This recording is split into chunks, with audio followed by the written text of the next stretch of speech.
everybody, it's Jeremy. Welcome back to Pillars of Eternity 2 Deadfire. This is our Path of the Damned Herald run. This is episode 39, I think.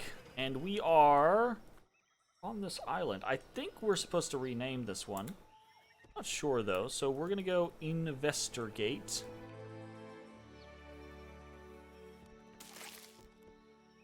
Up some stuff.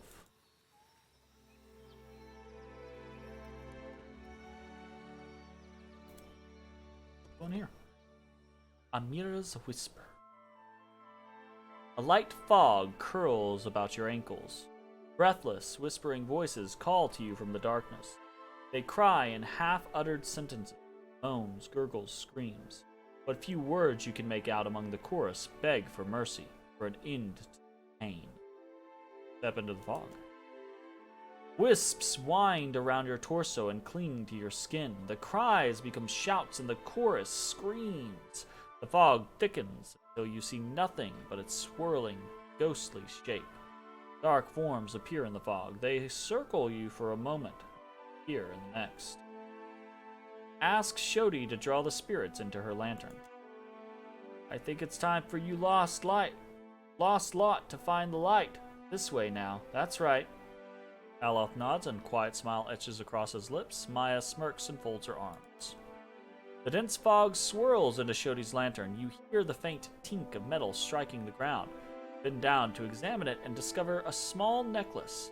The stone at its center sparkles, red of a fire's dancing flame. Unhindered by the fog, you are now free to continue exploring the island. Elwis's Locket. +10 accuracy against spirit and +1 intelligence.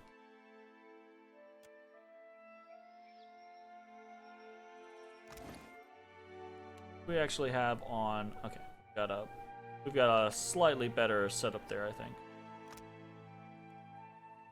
Crafted from silver and inlaid with bloodstone, this necklace bears a short inscription in Adiran identifying the owner, the former first mate of the imposter's lament. Within its compartment rests a curled lock of light brown hair. Spiritual essence infuses the pendant, lending both it and its wearer an otherworldly air. I think the Temple of Tangaloa ruins. There's something to do. Like, that's involved in a quest, I think. So I'm not sure I want to just jump into that immediately.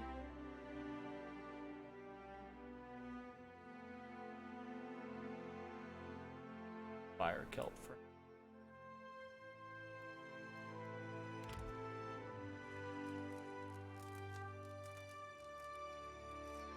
I want to look that up real quick. Take the I don't want to know what they are necessarily, but I want to make sure that they're not for some quest that I'm.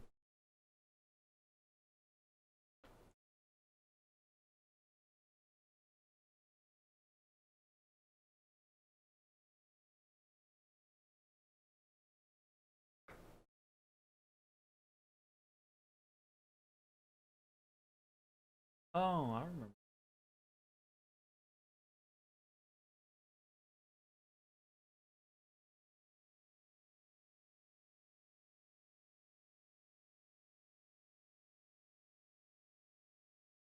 Anyways, okay. Let's inspect.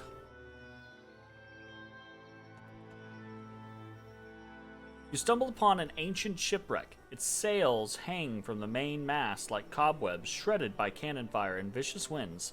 The ship's hull is cracked and bowed,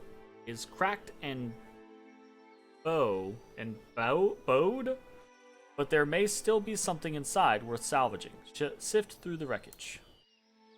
Time to explore the wreckage. Find nothing of value.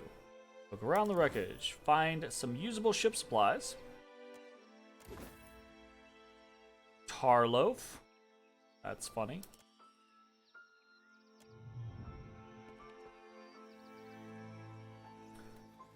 Considering what we're about to have happen. Alright. Temple of Tangaloa Ruin. Let's go. Ahead of you lie the ruins of an ancient complex. As you near the tumbled down stone entrance, you notice several curious drawings scrawled across the stone in a flaking brown paint.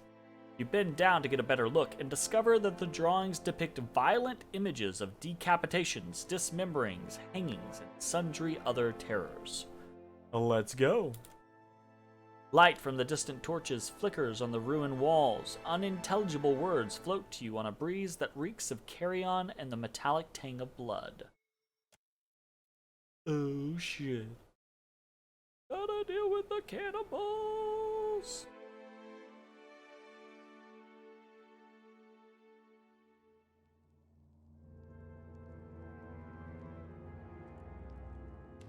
We level the Shodi. Alright, monk and priest. What do we got going on? We can go enduring dance, which means she can take multiple hits before death dance drops, which would be good. We can get rooting pain.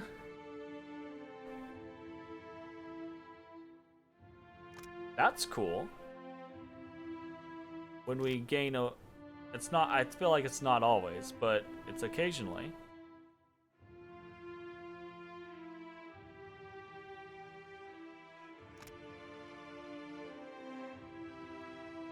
I feel like that would be a really good combination with Dance of Death, Enduring Dance. You know? What else do we have? We've got Duality of Mortal Presence.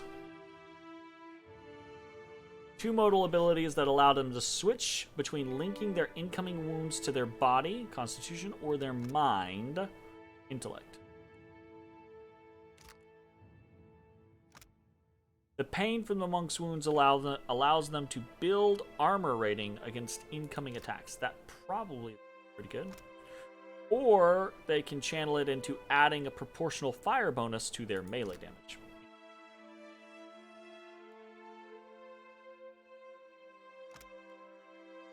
I don't think I really care about Enlightened Agony.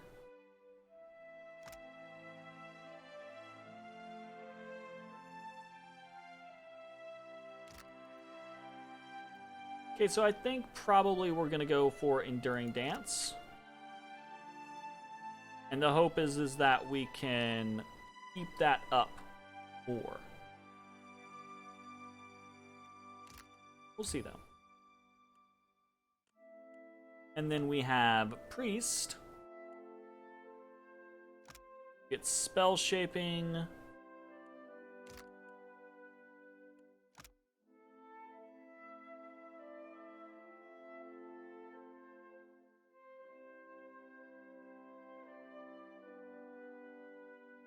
Interesting. Scion of Flame. Heart of the Storm. Beard of Decay. I don't care about those. Spell Shaping could be interesting. But I'm not sure I care that much. We get Frighten. No. Devotion for the Faithful. This one could be pretty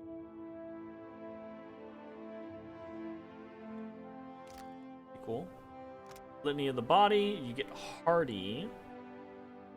A single target gets Hardy for 60 seconds.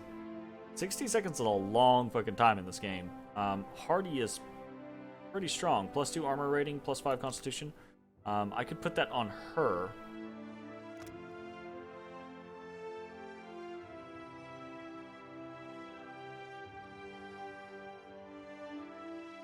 Strong for 60 seconds. Imparts to allies the fervor of righteous battle. Could be good. Shining Beacon.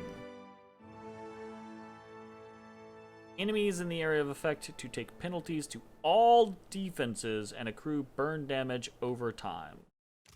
That could also be Circle of Protection. That's the shit. That's real good. First, Circle of Protection's real nice. I think maybe actually taking Litany of the Body is my my go-to here. I think I think Shodi, so I think the way we're kind of designing her to be is maybe this concept where she goes off on the side and tries to duel someone, in theory, you know? I don't know, though. I don't know. But I still think, I think Litany of the Body, good. Let's see.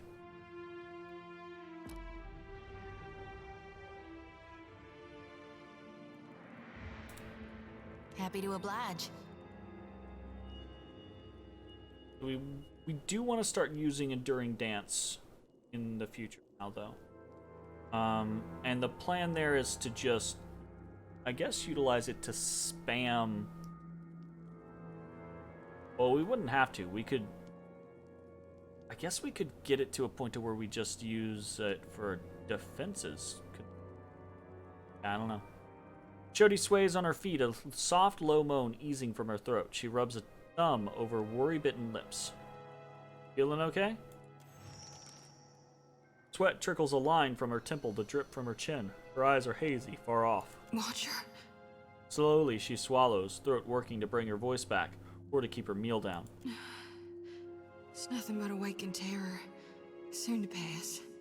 She shudders hard, coming back to herself. You may want to aim away from our watcher there if it's gonna pass out of your mouth. Sorry. I know you're going through something there. You could call it something, all right. She tilts her head, brow pinched as if she can't tell if he's poking fun at her or not.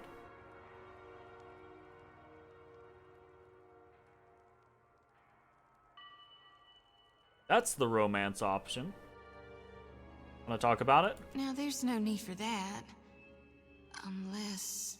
She juts her chin to the right. You see those shambling corpses, too? At her hastily whispered words, the hair at the back of your neck stands on end. You glance around just to be safe, but there's nothing to be seen, nothing unusual anyway, even in the direction Shodi's staring, affixed.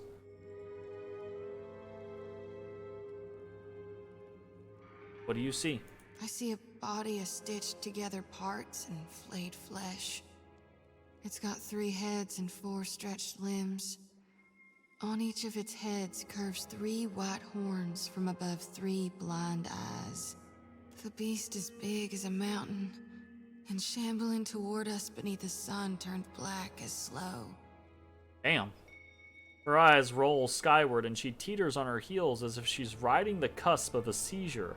The lantern rattles in her grip. She exhales a sigh. I know it ain't really there. Lately, it's been getting worse. Some nights I wake sweaty and shaken. Other times, I'm already awake. Fuck. I got my eyes wide open, staring down the darkness, watching one lantern after another flickering out. And every soul looks so ripe, darn near rotten with a need for reaping.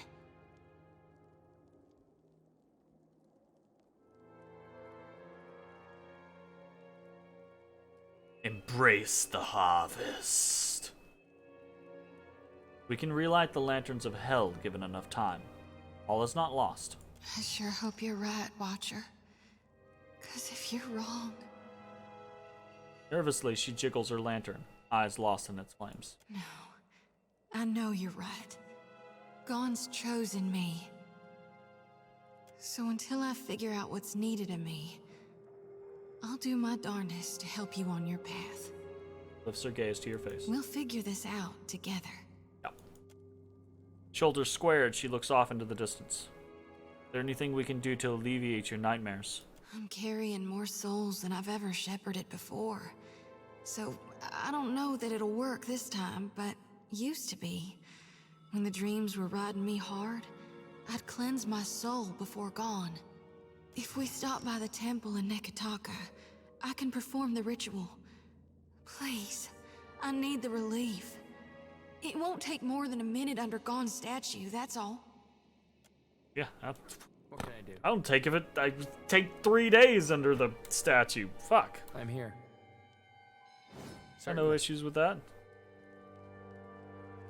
Alright, we're in Cannibal Land. Let's go.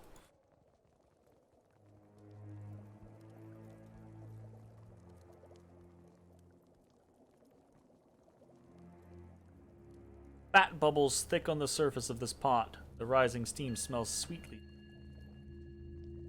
That it does. I see a soul in the darkness, one ready for reaping. Oh, is that the, There's a journal.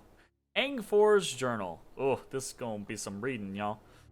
I found this water-stained notebook at the bottom of my satchel, and now, having no use for it, I must record my thoughts, for I fear I will go mad in the solitary confinement of my own head. Months have passed, and still we are stranded on this cursed island. What few supplies we had with us at the time of our calamity have dwindled away to little more than dust and crumbs. That's why I found it funny that we found the 21 tar loaves. When it became clear that we would be trapped on this island for some time, we began to ration our food. It was half rations at first, but as the days wore on and help became ever less a possibility and ever more a dream, we took only 1 meal a day, then 1 meal every 2 days. Fresh water, at least, is plentiful. It bubbles up from the crack in the stone near the ruins. No doubt it is pushed to the surface by some unseen force of volcanism. I should have liked to have had my instruments on hand to record its rate of flow and volume, but those are long since gone, likely resting at the bottom of the sea. Our numbers shrink day by cursed day. Always now my clothes smell of rancid meat, sweat, and smoke. The jerky we made from Corral's thigh has gone off. We had thought he might survive the amputation. He passed away in the night 2 days ago from a fever in his blood. We have better learned how to cure our meat, but our blades have gone dull, and we have only seawater with which to cleanse them. None have survived an amputation since Corral's tragic passing, so we no longer bother with the practice. The pity. He was becoming an old hand at it. Elwys was lost to us today. It pains me to write the words, though her passing comes as no surprise. Through the shortest read. Her necklace I intended to keep, but it has gone missing since her death. We have it now. I had always thought it suited her, with the stone matched the light in her eyes. I wanted to remember that light. Perhaps someone is hiding it, though I do not know why they would do me such an unkindness. I was meant to have it. Never said as much, but I know. I will perform a search of the other's belongings when next I have the midnight watch. Woe betide the thief. A chill wind has found us. It blows ceaselessly across the isle, whipping our shelters into disarray and peppering our meals with sand. We take shelter in the nearby ruins, though I am loath to do it. Always that place has seemed to me befouled by some unfriendly spirit, for I hear whispers when the wind blows. They cry for mercy, salvation. Another of the crew has disappeared this morning. Some suspect he's tied stones to his wrists and walked himself into the sea, but they are wrong. I saw him walk while he was dreaming, with jerky movements not his own. He wandered deep into the ruins and did not return. So few of us remain. I envy them, the departed. Their souls have returned to the wheel and free to find new lives to lead. We unlucky few receive no such boon, and that is what we have given them, a gift. We suffer so they might be free. Erlinder says we might fashion a raft large enough to escape this place. He is mad. We belong to this island now, as it belongs to us.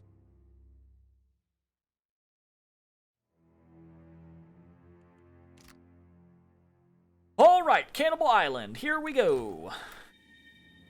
Holy shit. What can I... Absolutely. Whoa, whoa. Look. We had ribs last night. How about liver? My ma used to do a mean fried liver. Haunch it is then. Livers for dessert. Fucking Captain Angfor. I don't think I've ever heard anyone say Cannibal Island in such an excited voice. Look, hey, it's not every day that you get to have a Cannibal Island experience. You know? What way? No, we are not starting every battle with freaking Circle of Protection, Shodi. Stop it.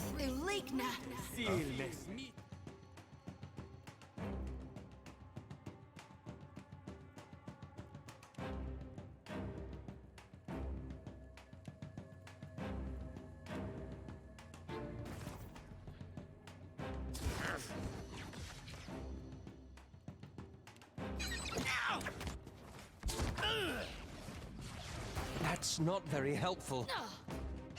No can do.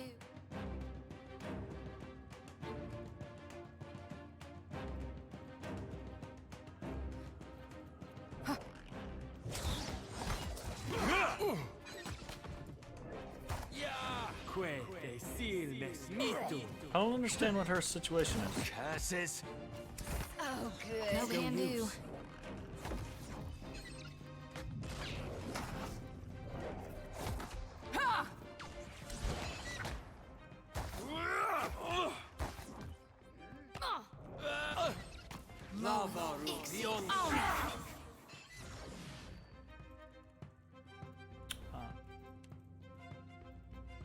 Simple situation. Just like I don't think I can.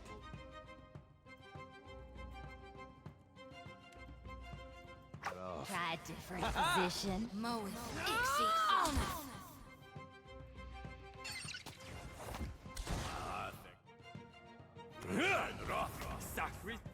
I'm really confused by what's going on here.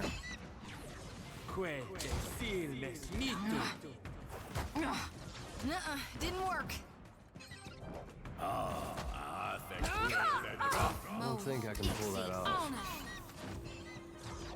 Still an enduring dance. I have just a crap ton of these. Just be kicking like every fucking time. Can't whack him any harder. You see that, Ishi? Yeah. That would be enough.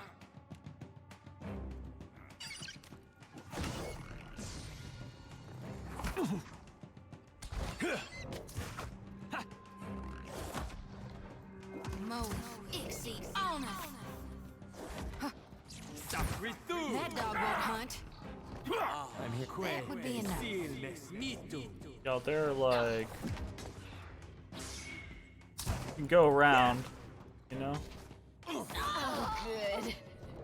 Stand together. Fucking this game, I swear, it's doing some weird pathing and stuff. Not every day you go to an island full of cannibal or island that is cannibal, whichever. That is true. Yes, very true. Expertise. You see that, Would you Ishi? explode on me? Okay, so that was cool. She actually kept up a litany of body the entire time. And that gave her a significantly better armor rating. Sweet. Yeah. Uh-huh.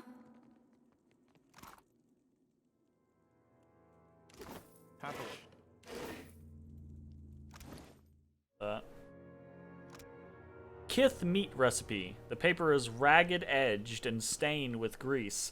Notes in a barely legible hand detail the preparation of a dish from the cook's childhood called sweet tongue terrine, but substituted with meat of an unusual provenance.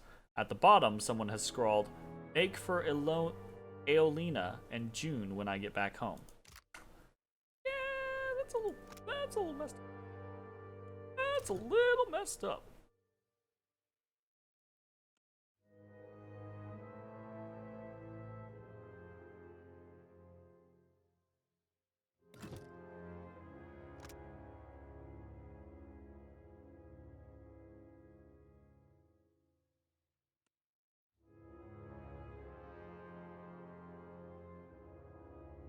I should probably give her Mogren's blessing.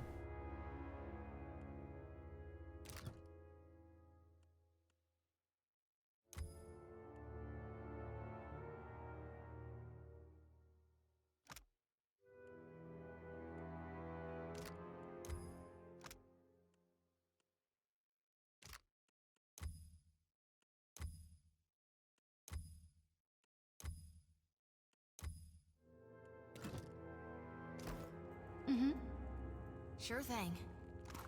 I just don't think her lantern really does super good for her right now. We've got Yordul. I'm pretty sure that's not how you pronounce that. You find a middle-aged dwarf tied to a post, a pile of bloody refuse scattered at his feet. His beard is a matted mess and his face is streaked with dirt. Despite his haggard state, he twists against his bonds when you approach. Bless your niggas. You're just in time. Another moment more and I would have been dinner. Who are you? Jordan, Jordan. red-handed of the Imposter's Lament. Well, formerly of the Imposter's Lament. He laughs a little too loudly. Something of a lifelong deckhand I am. Picked up cooking in the last few months, too. Meat's my speciality. On account of the, well, you know, the business here. With the cannibalism. Jeez, man. What happened here? It's a right sorry tale, I'm afraid to say.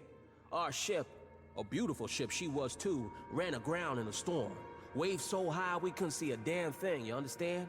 Come to discover this here island's about as barren as an ancient lecher's bed. Not a scrap of nothing edible on it. And none of us were especially keen to take our turn about the wheel, so... Amusingly, I also found other food on the island. As the months wore on and no one came looking for us, we started running low on crew and, victuals. I think what few of us were left here at the end might have gone a little nutty. Untie him. My wrists thank you mightily. He takes a moment to flex and bend his hands, working the circulation back into him. His lips twist into a grimace when he runs fingers over the deep bruises the ropes left. Say, you got a ship? Couldn't get here without one, right? You by chance have any spots open for an old dwarf like me? I might not look it, but I'm a deft hand with the rigging. Can even cook some. Probably not. And on the cooking, sure. I owe you one, Captain. A death like this, I'm not sure I'll ever be able to repay you. I kiss your nose. It's your idea. You like stew? I got a great recipe. Flavor's real different, like nothing you ever tasted. I'll make it for you. You know, in thanks. He gives you a quick wink and a nod before heading back to the ship. Yeah. I don't know about that recipe, Jordu, my man. Oblige. Indeed. I hear you. Don't eat the cannibal soup, but I wanna. Yep, and that is Cannibal Island. Yay. Okay, maybe eat the cannibal soup just once. Just one time. And Casey talks to me. She says that all the time. It's like, come on, if you could, you wouldn't. And this is totally gonna be Cannibal Island. So we're totally naming this Cannibal Island. Cannibal is Lando. Cannibal Island. Did I spell that right? I think I spelled it right. If I spelled it wrong, whatever.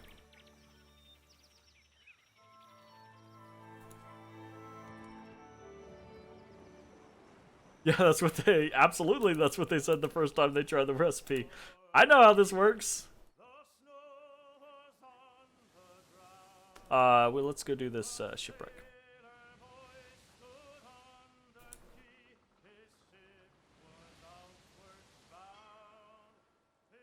Shipwreck huddles in the crashing surf, its splintered beams rising like ribs from the water. The wreck appears abandoned. Sift through the wreckage. Takes time to explore, and we find an iron thunderer.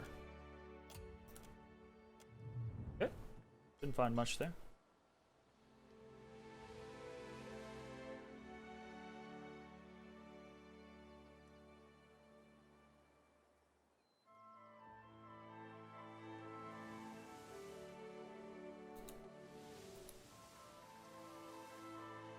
No real interest in running up against a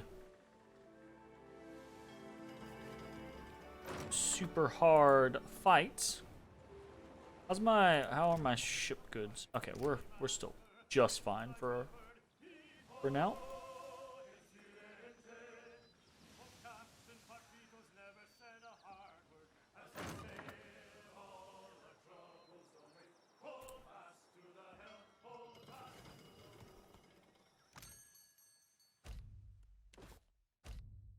Again, this stuff is just super cheap to buy at these places, so we will go ahead and fill them all out.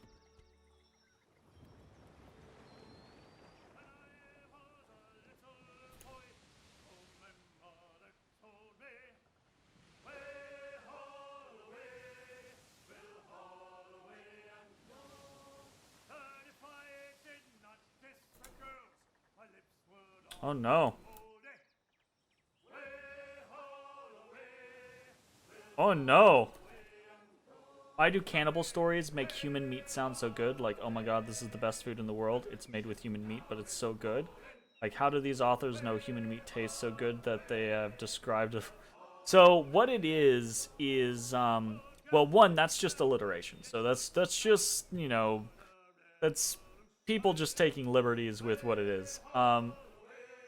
More likely, though, if you're doing things from like the accounts of people who have gone through cannibalism scenarios, if they describe the meat in such a way, it's normally because of the psychological scenario surrounding it. So think about this.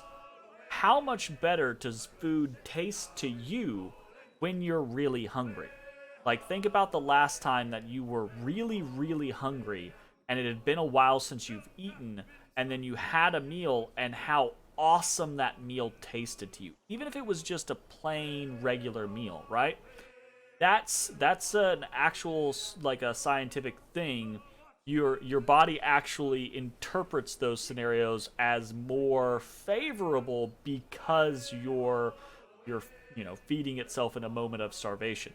So when you take accounts of individuals who have gone through cannibalism, a lot of times they'll describe it in an unrealistic way because they're suffering the effects of starvation, and to stave off that starvation, they eat human meat. And when you're in that scenario, it just, of course it's going to taste incredibly good because you're starving. You know? So I don't think we're going to be able to... We might be able to struggle bust our way through some of these, but I don't think we're going to be able to succeed on all of those. So I think we're just going to pass on that for now.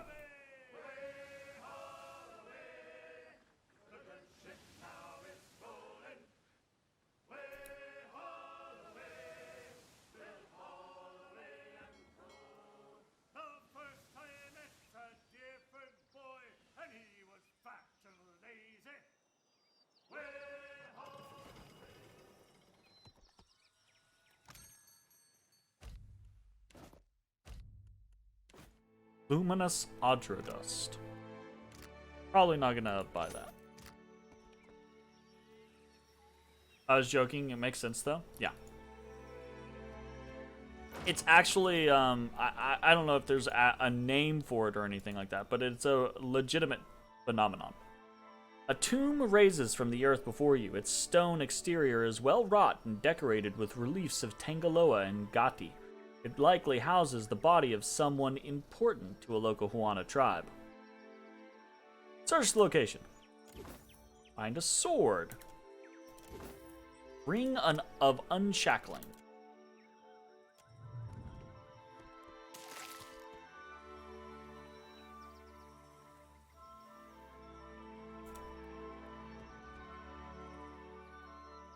Narrow wooden tower rises high above you. Above the door at its base hangs a carved and painted mural of Amira and Ngati engaged in fierce battle. The tower lists heavily to the side, just a few feet from tumbling over entirely. Agates. Pelt.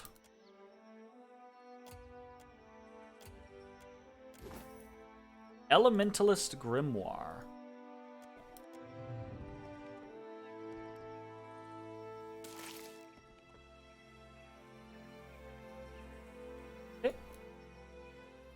Nothing big happening there.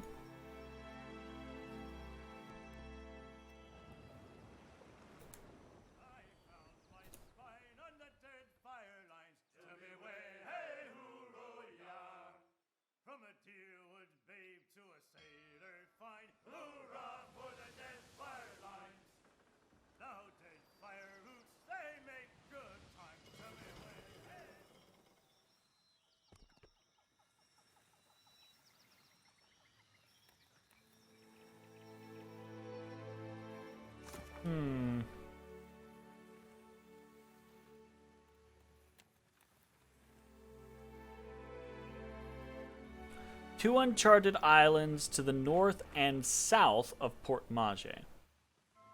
Came across an island of castaways driven by cannibalism. To the north, is that this one? Tavern of Azar Tuk Tuk. I bet that's that one. Alright, let's head that way then. We've got...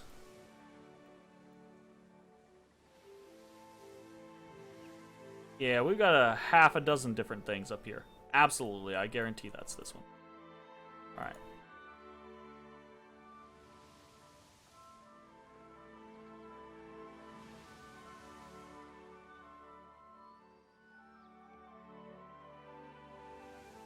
Let's go get involved in some of this, shall we?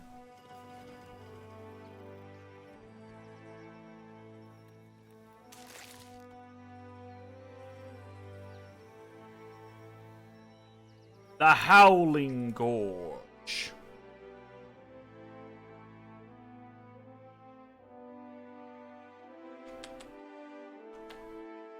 You're sleeping on me. The desert wind carries a sibilant susurrus.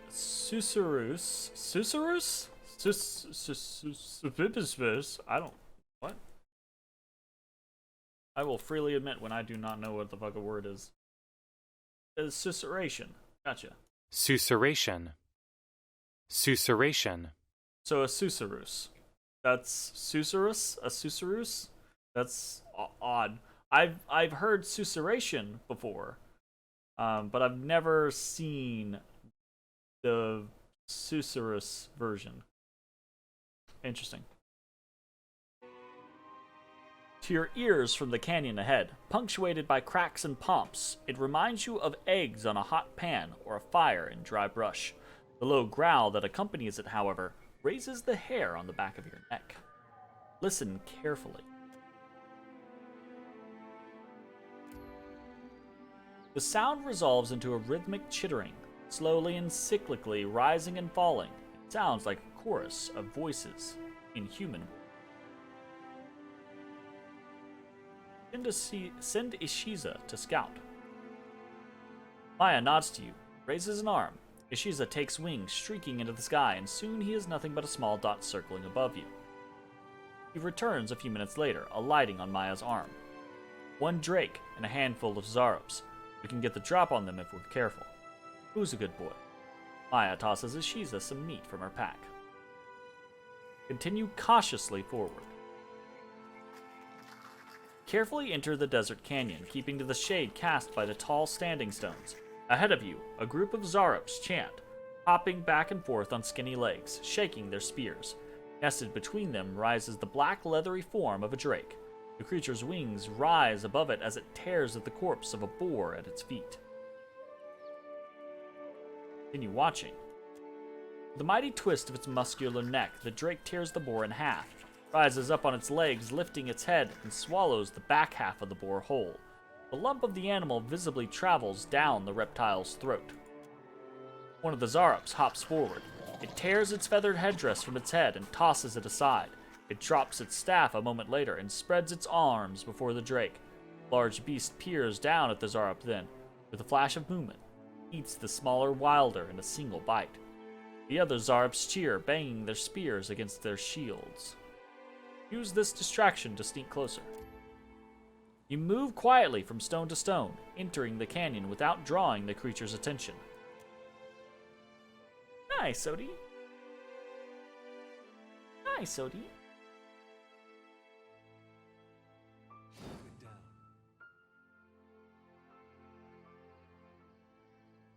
Okay.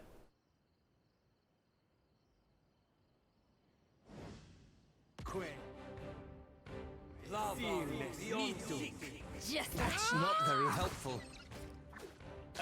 Come on. Something's wrong.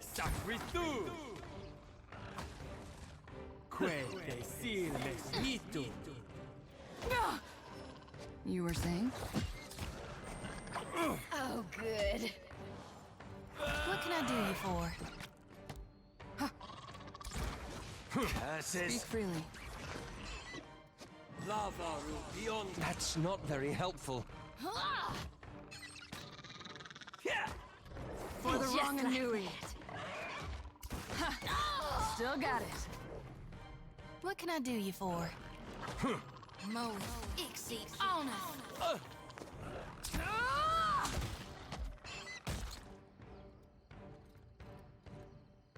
You were So we're saying? just kind of ignoring the Drake.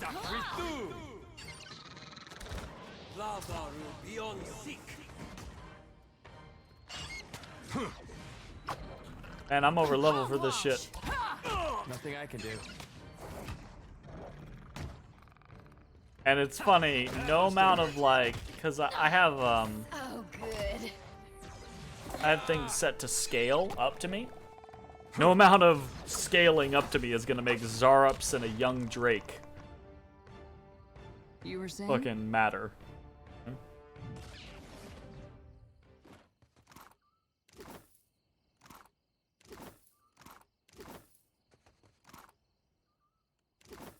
Pork. Just say the word. Parku. I make sure there aren't any hidden things.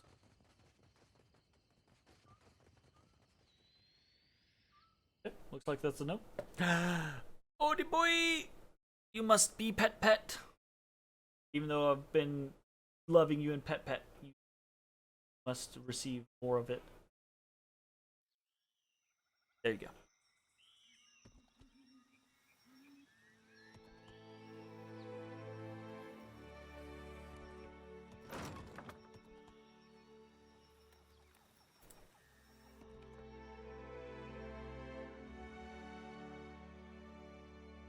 Bones crunch underfoot. Strewn across the sand are skeletons, half buried in wind-blown dunes or lying bleached and baked in the sun.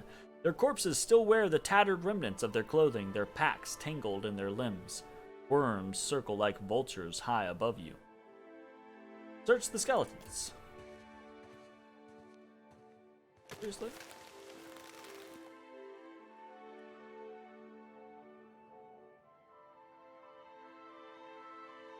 You approach the nearest skeleton and untangle the pack from its remains. You disturb the skeleton, several sand blights rise up from the desert with a great gust of wind and head straight for you!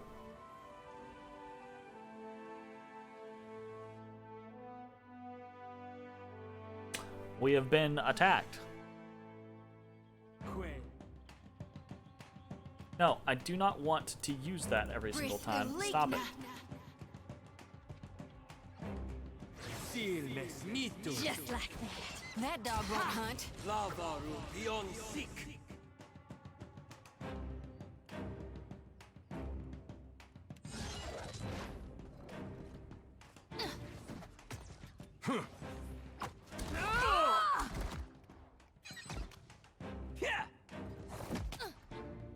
Worms and sand blights, etc. Can't get a clean hit. Sure thing. I have her go kick the shit out of this thing. Kick it! Oh, good. Jump in the air, kick it! See that, Ishi? Did that work? I don't know. I think maybe it kind of worked. This is futile. Kick it again. That's enthusiastic.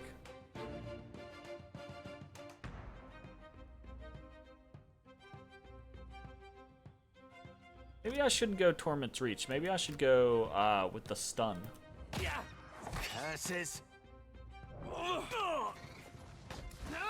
Stand together. Again, maybe I shouldn't even be using wounds though. If I'm doing Enduring Dance and it's working out, maybe I should be doing the whole like burn or armor one. Either way.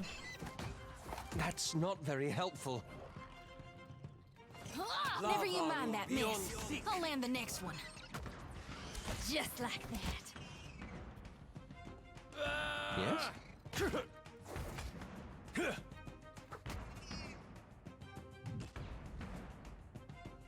Easy peasy.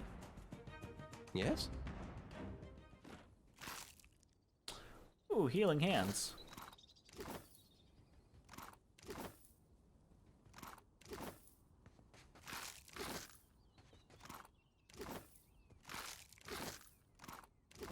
Indeed.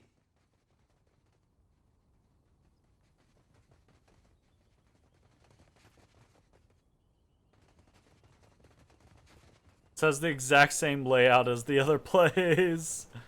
Oh, that's funny. Aha! Hey, we have leveled Aloth. Let's do this.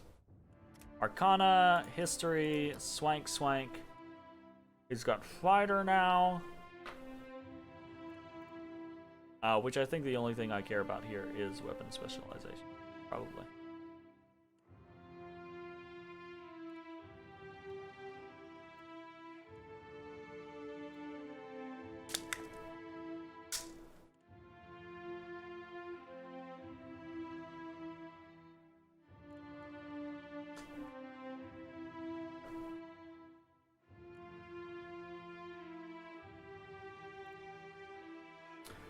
I guess it would be prudent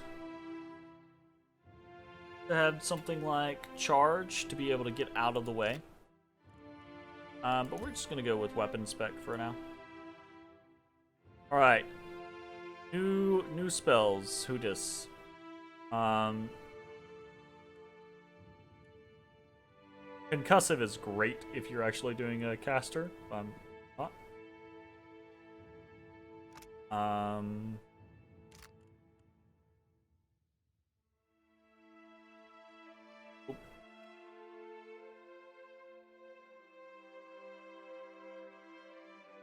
That's actually a good spell. Minor Arcane Reflection is also a good spell.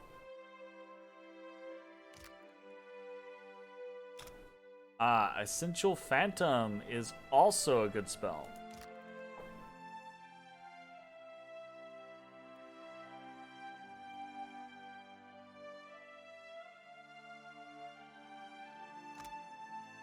Iron Skin's pretty good.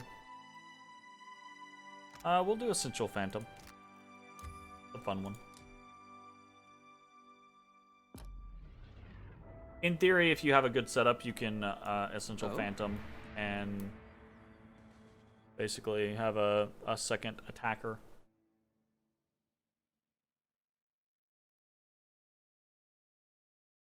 I remember doing a solo run on Pillars 1 with basically a melee mage build. Find a ruined tower. Rising up from the top of a low hillock, the wooden stone structure is stained by oily smoke residue, and a smattering of masonry is spread out from the tower's base in a wide fan. It seems to have suffered from some kind of explosion. Copper pyres. Potion of Merciless Gaze. Helt. Andratara.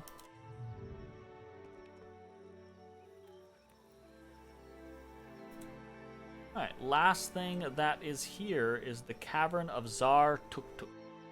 I have no idea how long this is going to take, so we're going to step in, but we might have to stop midway through.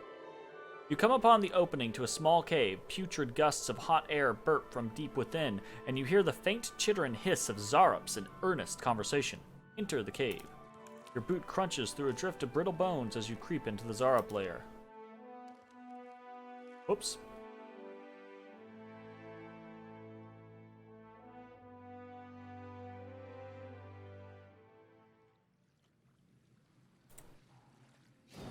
Of course.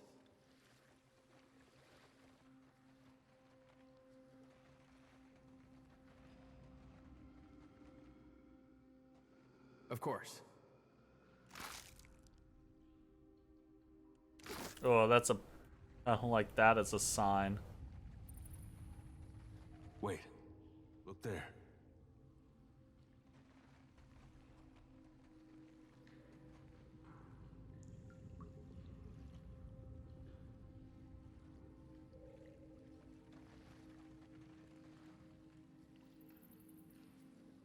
Hmm? Of course. Yeah? Trouble?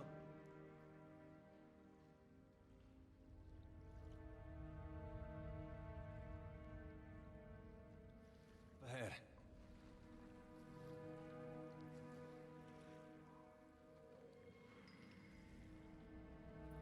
You were saying? Aye, of course. You were saying? I'm listening.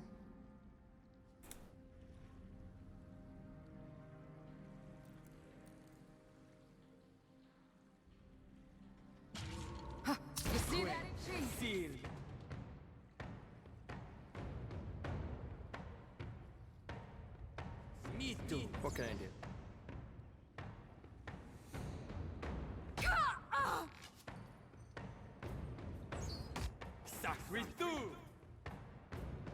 Hey.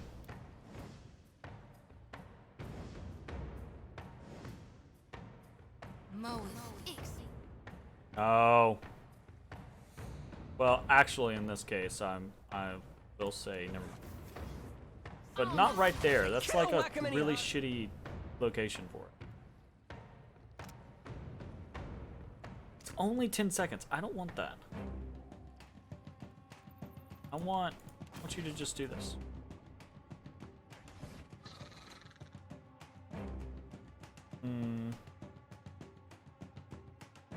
I actually don't want to get close to that sigil of atrophy. You know what? I wonder if the burb. Hey burb, what type of damage do you?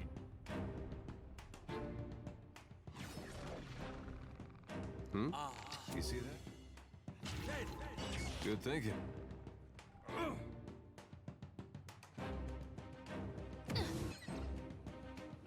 Not happening. Burb. That's on me. Oh, good. What can I do?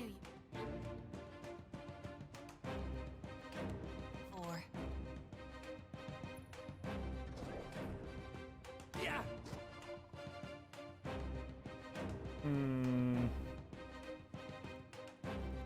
We have. Oh, he does not.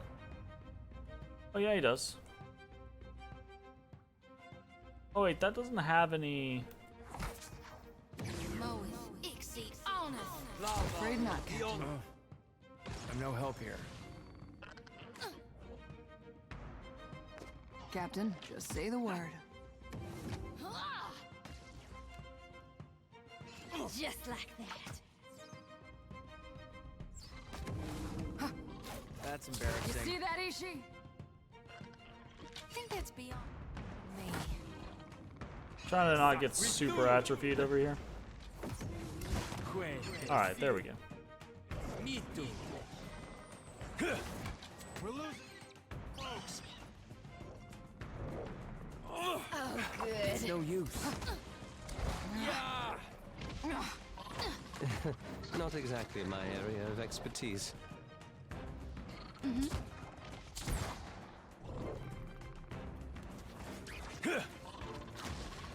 You were saying? Just like that. What did you find, Ishi? Not exactly my area of expertise. I'm having some trouble moving through this. Oh?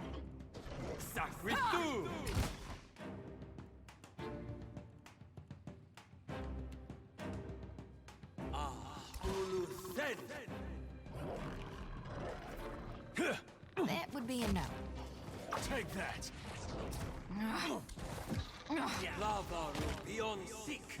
What can I do you for? That's not very helpful.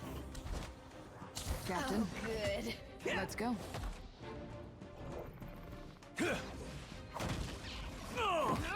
No can do.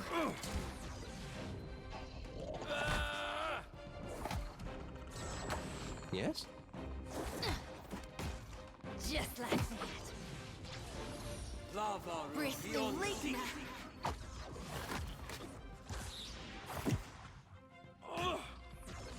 Come on.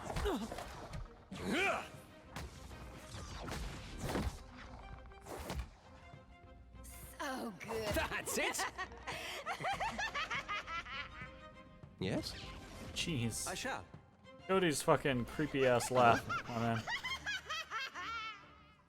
Calm it down, Your Shody. orders?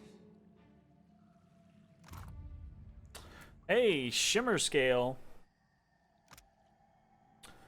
+5 defenses against fire attacks, +10 defenses against gaze attacks. The small shield is made from the scale of Long Dead Dragon. Is that? Maybe? Or a Long Dead Dragon? Inlaid with mother of pearl and polished to a shine, It once belonged to Zarup warrior. Again, like sometimes this just has weird language. It once belonged to a Zarup warrior who inherited on the death of his clutch mother, who in turn inherited from her tribe's shaman, who was gifted it by the dragon their tribe worshipped in recognition of his devotion. Yours now. So you can get defenses against gaze attacks and a chance to reflect gaze attacks. You can get immunity to gaze attacks. Get burn armor rating and plus all defense against fire attacks. Or you can get 20% chance to reflect against fire attacks. Not super useful, but pretty cool.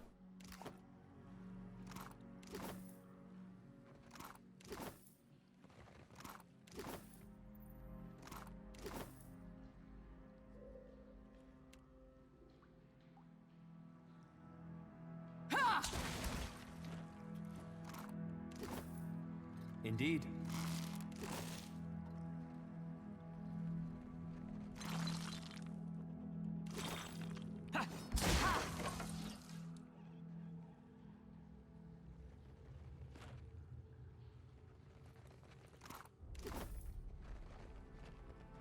Mother Shaprock.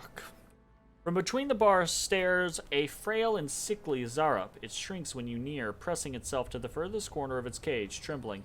Around its neck are the remnants of a bedraggled feathered crest. Paint is smeared across its face, but the paint is old, flaking, and reapplied in some time.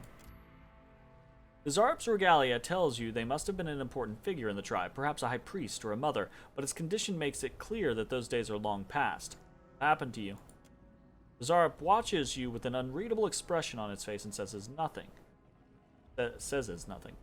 Break open the cage. You deftly pop the poorly crafted lock off the cage. The Zarup scrambles to get out of your reach. When you make no move to capture it, it stares between you and the open cage door, blinking rapidly. Tenses, then bursts out the door.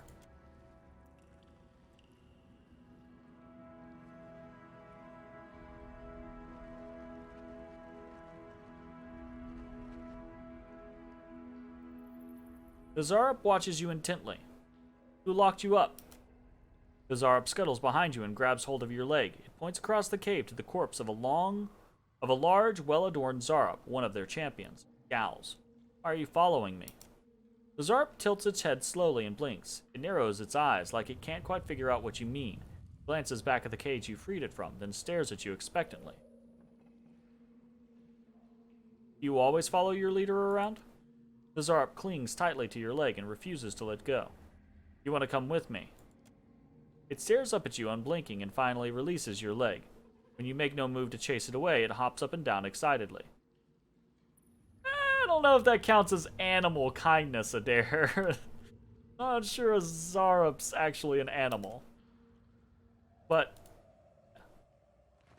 we now have Mother Sharprock.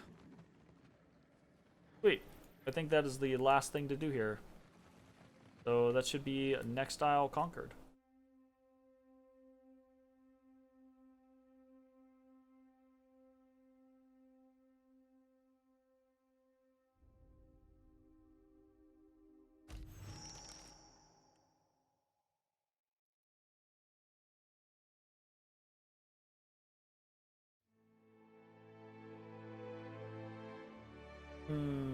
Let's go with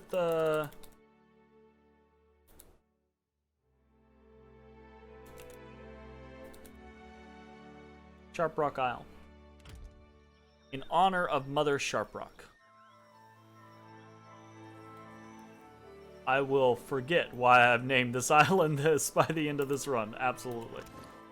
Okay, so that is the end of that, which means I think we're done with this quest. Yeah, we can return to Sansa. We will have to do that on the next video, though. It has been fun. Thanks for sticking around for this. We'll see you next time. Bye-bye, everybody.